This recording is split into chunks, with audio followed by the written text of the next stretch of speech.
장 14절에서 21절 말씀으로 표적을 모르는 자라는 제목으로 말씀을 나눌 때 하나님과 우리 주 예수 그리스도 보혈의 평강이 저와 여러분 가운데 충만하게 임하기를 주님의 이름으로 축복합니다. 우리 성경에 나타나 있는 표적, 또 이적이라고 그러죠. 이적이 했을 때 이 표적이나 이적의 의미는 크게 세 가지로 소위 주경신학자들이 이런 식으로 표적과 이적을 이해해야 된다. 어떤 가이드라인이나 그렇게 세운 게 있습니다. 첫 번째가 뭐냐면은 성서 해석자들이 이야기하기를 사건은 사건 그대로 역사적이다. 이 사건은 사건 자체다. 역사적 사건 자체다. 그러니까 오병이의 기적은 그 한 사건으로 역사에 일어났던 사건이다. 이런 관점을 가지고 성경을 해석해야 된다. 진보라고 하시는 분들, 좀 학문적인 이성적인 사고가 갖고 있는 이런 것들은 그냥 역사적 사건이 아니라 이야기다 라고 하는데, 보수적 관점이 있는 분들은 좀 할까요? 마찬가지겠지만 그 역사에서 이런 분명한 사건이에요. 이야기가 아니고 실제로 역사에 일어났던 사건이다. 그러니까 홍해가 갈라졌고 오병이의 기적이 일어났고 죽은 나사로가 살아나는 것은 역사 현장 가운데 일어난 그런 하나의 사건이다. 이렇게 우리는 믿고 있습니다. 두 번째는 그 사건 자체가 거의 상징적 의미를 갖고 있다. 사건이지만은 사건에 머무는 것이 아니라 그 사건을 통해서 하나님께서 무슨 상징적 의미를 우리에게 보여주기를 원한다. 상징적 의미가 갖고 있다는 것입니다. 복음주의자는 늘 그 생각을 가지고 있습니다. 그러니까 죽은 나사로를 살리는 사건은 그 역사적 사건이기도 하지만은 그것은 우리에게 너도 뭐 할 수 있다는 겁니다. 부활할 수 있다. 너희도 부활한다. 이것을 우리에게 들려주는 사건이다. 그러니까 바울은 그런 얘기를 로마서를 통해서 우리에게 잘 들려주고 있는데, 홍해 사건은 그는 역사적 사건이기도 하지만 로마서 6장에 보면 우리가 수살되었다가 다시 뭐 합니까? 그리스도 안에서 살아나는 사건이다.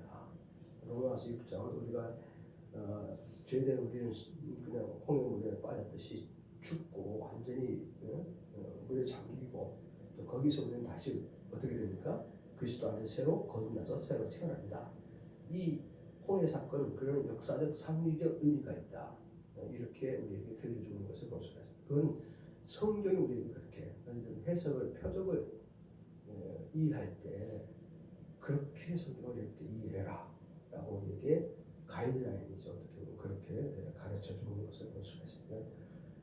우리가 표적, 이적은 그렇게 이해해야 된다. 역사적 사건으로 이해해야 되고, 하나님 그 역사적 사건을 통해서 우리에게 무엇인가 상징적 의미를 가지고 있다. 홍해 사건은 우리가 침례 사건의 상징적 의미다 라고 그렇게 우리에게 들려주고 있습니다. 나사로 사건은 이건 죽은 자를 살리는 사건이 아니라 우리들에게 무슨 소망을 주는 겁니까? 부활의 소망을 주는 사건이다. 물론 나사로는 그 위에 죽었고 구부러서 거기에서 목회를 하다가 나중에 이렇게 다시 죽었습니다. 근데 참 그 나사로를 보면은 요즘도 그래. 성지순례 가면은 다른 묘역보다 이 죽었다가 살아난 나사로가 사역한 그 구부러 섬에 이 나사로 무덤을 더 많은 성지순례객들이 방문하는 것을 볼 수가 있어요. 우리에게 그 무덤을 보면서 야, 우리도 부활해서 언젠가 하나님 나라에 가겠다. 뭐를 가지라는 겁니까? 소망을 가지라는 상징적인 의미가 있다는 것입니다. 세 번째는 우리가 표적을 이해할 때는 반드시 그 보이는 사건보다 더 중요한 것은 소위 보이지 않는, 눈에 보이는 사건보다 더 중요한 것은 보이지 않는 어떤 목적이 있다. 그 소위 감추어진 동기가 있다는 겁니다. 그 안에는 눈에 이렇게 보이는 그 동기보다 그보다 그 안에 무엇입니까? 감춰진 동기가 있다. 그것을 찾는 것이 이 표적에 이해하는 데 가장 중요하다. 그래서 이 세 가지 관점을 통해서 우리 표적들을 이해해야 한다라고 이렇게 복음주의 성서 해석학자들은 그렇게 우리에게 가이드라인을 주고 있는 것을 볼 수가 있습니다. 그래서 중요한 것은 이 이적을 행한 분이 오늘 성경 본문에 그 오병이의 기적은 그 이적을 행한 분이 누구이며 우리가 그 분을 바로 알고 믿게 하는데 더 중요한 의미가 있다.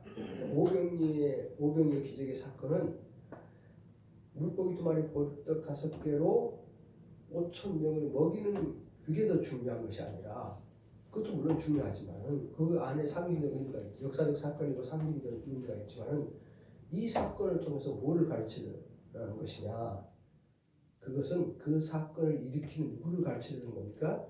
예수님을 가르치려는 것이다. 그래서 이 사건이 일어나고 난 다음에 사람들이 야, 이분이 정말 누구라고 했습니까?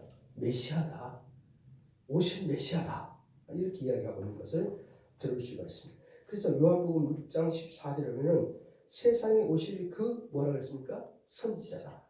그럼 이 세상에 오실 그 선지자가 누구냐? 신명기 18장 15절에 보면 모세가 이런 얘기해요. 나 같은 선지자가 올 것이다. 이 모세 말을, 모세가 이스라엘 백성을 이제 마지막 요단강을 넘어가기 전에 만나 세대를 앞에 놓고 거기서 마지막 설교 4편을 한, 그게 신명기서거든요.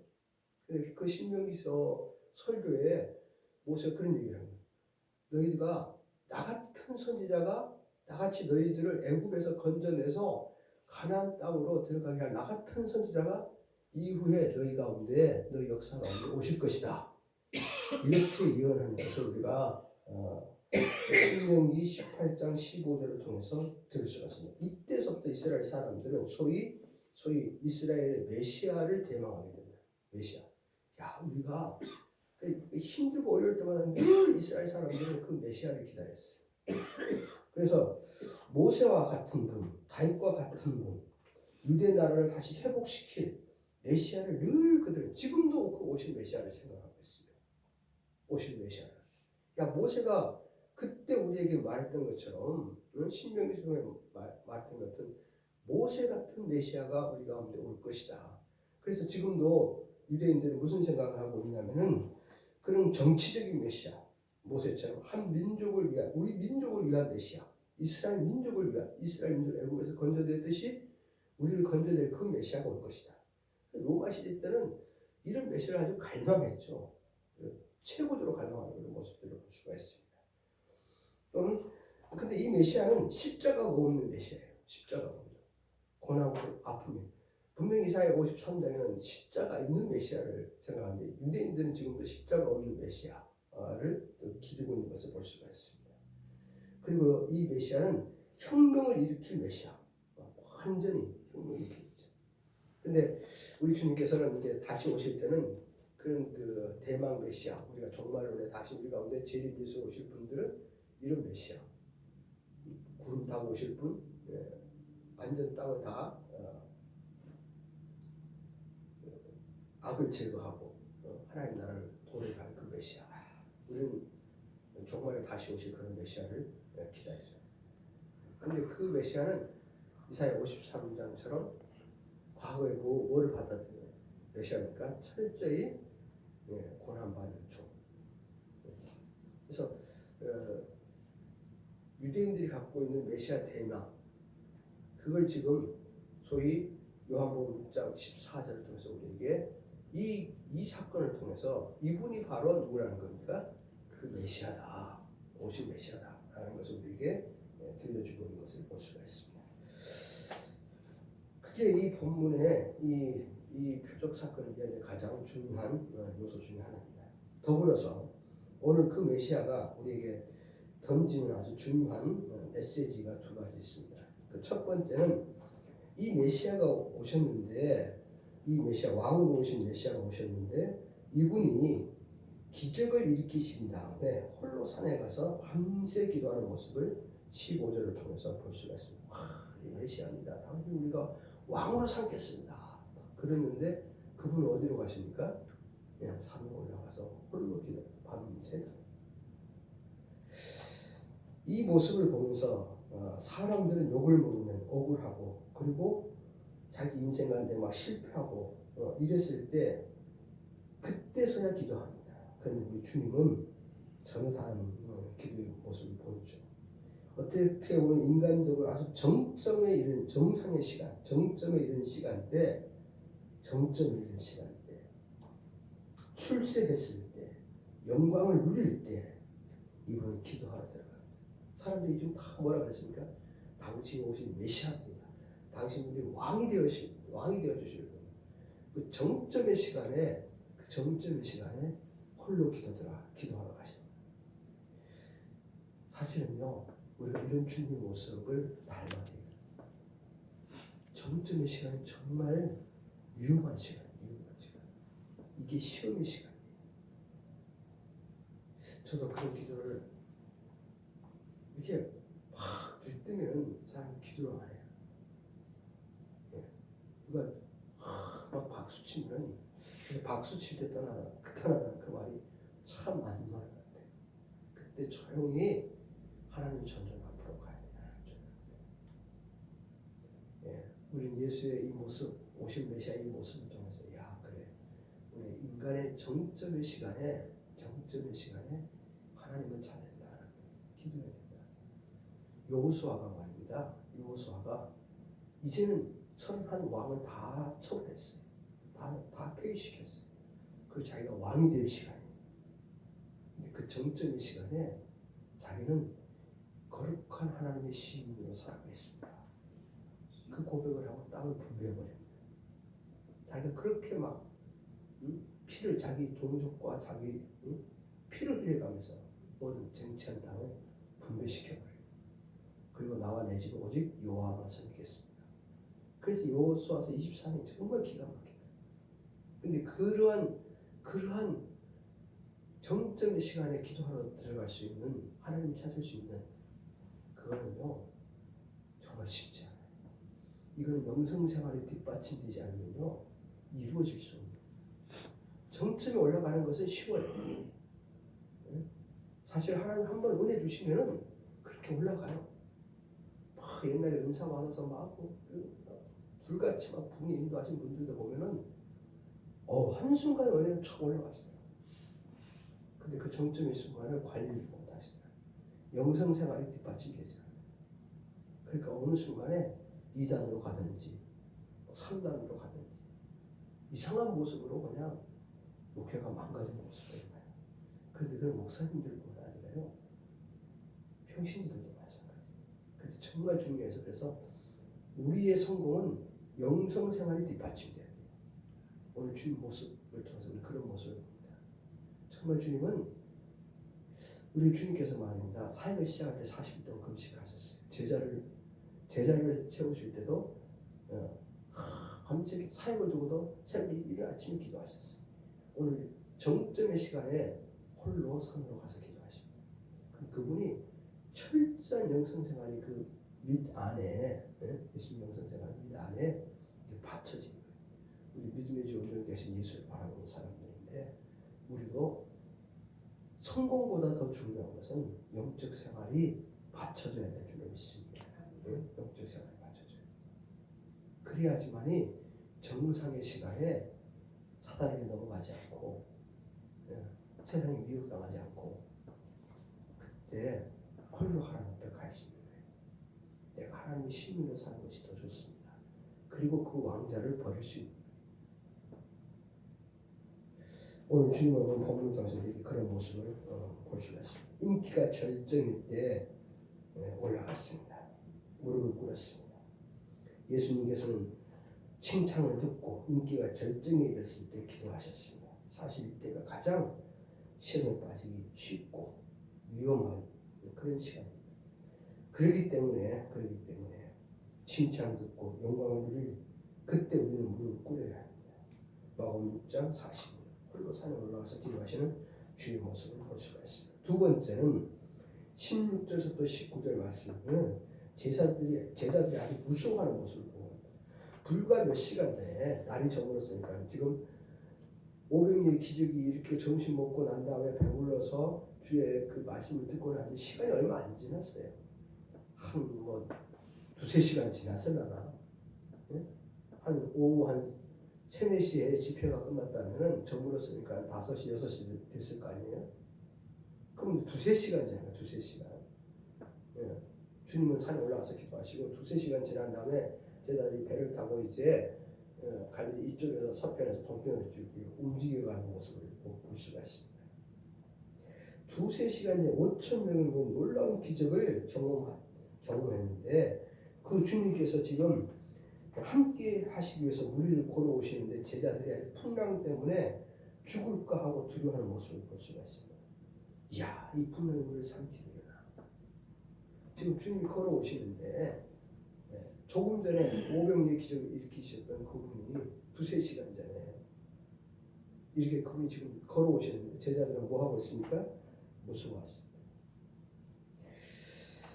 여러분 이 사건을 보면서요, 우리 늘 그런 생각을 해야 됩니다. 주님의 기적의 사건은 한 번의 사건으로 끝이는 것이 아니라 한 번의 사건으로. 우리는 늘 그런 생각해요. 성경의 사건은 성경 안에 있는 한 번의 사건이다. 특별히 이런 생각을 갖고 있는 성경 안에서만 뭐 할 수 있는 사건이요? 일어날 수 있는 사건이다. 그러니까 우리는 늘 두려워하는 거예요. 불안해하는 거예요. 죽음의 공포에 물려있는 거예요. 그런데 성경 우리에게 이야기하기를 하나님은 우리 주님 오늘도 뭐예요? 부활하셔서 살아계시더라. 그 성경 안에서 일으킨 그 사건은 한 번의 사건이 아니라 오늘 우리의 삶 현장에도 뭐예요? 일어날 사건이다. 지금 두세 시간 전에 오병이의 기적을 일으켰던 그 사건은 그 사건으로 끝나는 것이 아니라 그 주님이 걸어오시면서 지금 오늘 우리 가운데도 그 사건, 그 기적을 일으킬 수 있는 분이 지금 우리를 향해서 다가오고 계시는데 우리는 뭐 하고 있습니까? 두려워하고. 성경 오늘 본문을 통해서 그런 우리의 모습들을 메시아를 역사 안에 메시아를 원하는 거예요. 이스라엘 날. 그런데 그 주님은 역사 안에 이스라엘의 메시아가 아니라 오늘 우리의 메시아. 그 주님은 이스라엘에서 역사했던 것처럼 오늘 우리 가운데도 그런 역사를 일으키실 줄 믿습니다. 네, 이 역사는 이게 없으면요 오늘 제자들처럼 주님은 지금 무리를 걸어오는데도 우리는 두려워하는 거예요. 무리를 걸어오는 것도 붙어요. 누구 없이 사는 겁니까? 주님 없이 하나님 없이 살아가는 거죠. 하나님은 어디다 가뒀나요? 성경 안에 감옥에 딱 가뒀나요? 그리고 우리가 상관없는 것처럼 주님의 능력이 한 사건에 나타났음을 믿는다면 다른 사건에도 나타날 수 있다. 이게 우리는 믿어야 됩니다. 죽은 나사로를 살리신 것을 목격했다면 이제는 죽음에 대한 걱정을 벗어버리고 우리는 부활의 소망을 가지고 기적은 뭐합니까? 반복된다. 성경의 사건은 오늘 나의 사건이다. 이 믿음을 가지고 우리가 신앙생활을 해야 될 줄 믿습니다. 그때 우리 안에 하나님 주께서 주신 은혜와 안식과 평안이 있는 거예요. 소위 하나님의 샬롬이 우리 가운데 넘쳐. 이야, 성경 안에 있던 그 하나님은 오늘도 역사 현장에 살아 걸어 들어오셔서 내 안에 역사하시는 겁니다. 저렇게 지금 풍랑이 물결 그 위에 걸어서 누구 안에 오신 거예요? 네, 우리 안에 들어오신다. 배가 풍랑 때문에 휘청휘청거리는 그 안으로 지금 들어오십니다.